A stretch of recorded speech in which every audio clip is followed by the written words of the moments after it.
पटना शहर के एक व्यस्त इलाके में एक बैंक था, सूर्या कोऑपरेटिव बैंक। इस बैंक में दिन भर ग्राहकों की भीड़ लगी रहती थी।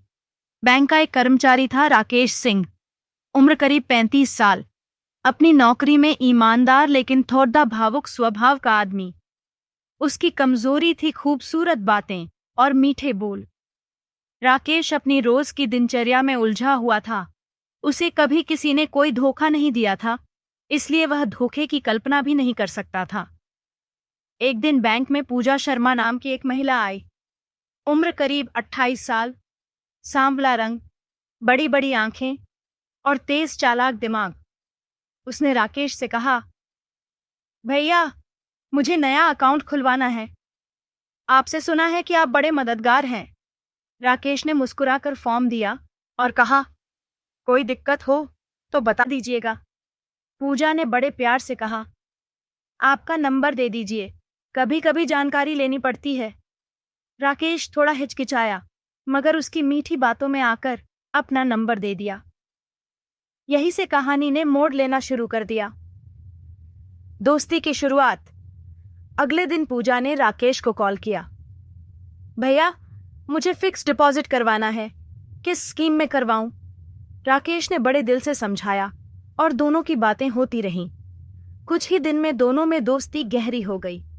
पूजा ने अपनी झूठी मजबूरी की कहानी बनानी शुरू की। मेरी माँ बीमार है, भाई बेरोजगार है, घर में पैसे की तंगी है, कोई मदद कर सके तो अच्छा होता। राकेश भावुक था। पूजा के चेहरे की मासूमियत और मीठे बोल सुनकर वह अंदर ही अंदर उसके प्रति आकर्षित होता गया। फर्जी अकाउंट का जाल। कुछ दिन बाद पूजा ने कहा, भैया, एक काम कर दीजिए ना, मेरे एक रिश्तेदार का भी अकाउंट खुलवा दीजिए, वो अभी बाहर है, कागज मैं ला दूंगी। राकेश ने बिना ज्यादा सोचे समझे उसके बताए नाम पर फर्जी दस्तावेज से अकाउंट खोल दिया। धीरे धीरे पूजा ने और 2-3 फर्जी अकाउंट खुलवा लिए। फिर एक दिन पूजा ने राकेश से कहा, भैया, एक जरूरी काम है, बैंक का नियम तोड़कर एक बार रात को बैंक के अंदर घुसने का रास्ता निकाल दीजिए। कोई बड़ी चोरी नहीं करनी, बस कुछ कागज लेने हैं।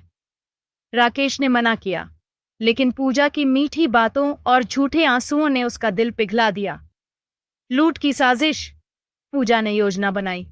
राकेश को शाम को बुलाया। भैया, आज रात बैंक के पुराने दरवाजे से चलिए, मैं बस 10 मिनट में कागज लेकर निकल जाऊंगी।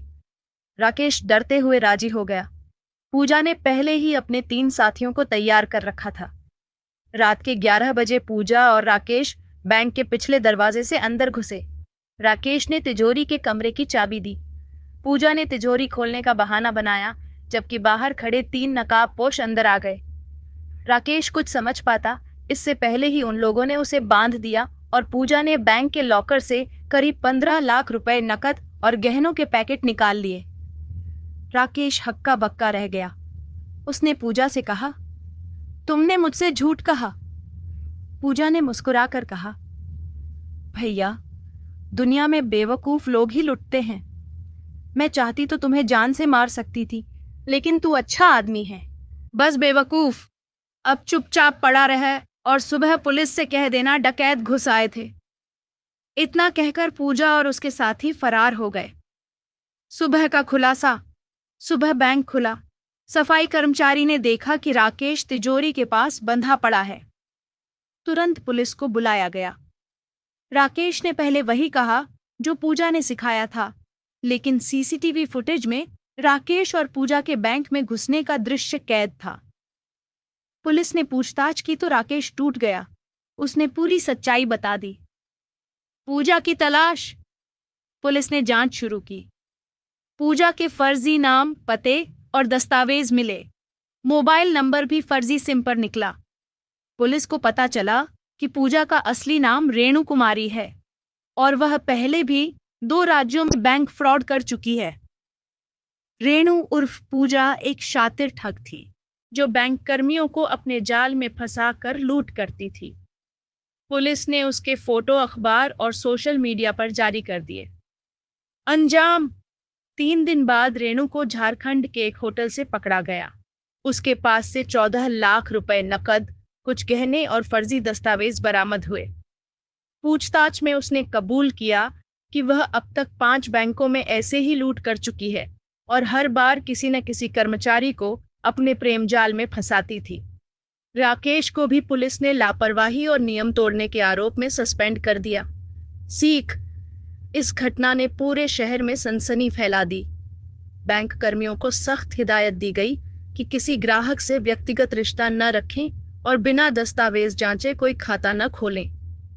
राकेश ने अपनी गलती की कीमत नौकरी और इज्जत दोनों गंवाकर चुकाई और पूजा उर्फ रेणु को अदालत ने 10 साल की सजा सुना दी।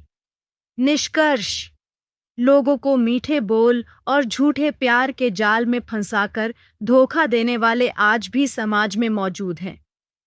ऐसी घटनाओं से सीख लेकर हमेशा सतर्क रहना चाहिए।